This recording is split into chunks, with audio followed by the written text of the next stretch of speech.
මේ ඉන්නේ මගේ බිගෝනියා පවුලේ අලුත්ම සමාජිකයා.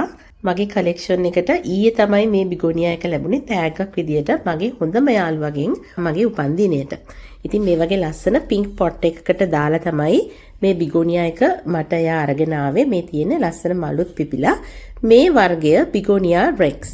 බිගෝනියා රෙක්ස් කියලා කිව්වහම ගොඩක් අය දන්නවා මේ රෙක්ස් පවුලට තමයි ගොඩාක්ම වර්ණවත් පත්‍ර තියෙන බිගෝනියා පවුලේ සමාජිකයෙක් මෙයා. ඉතින් මෙයාගෙත් හරිම ලස්සන වර්ණ තියෙනවා.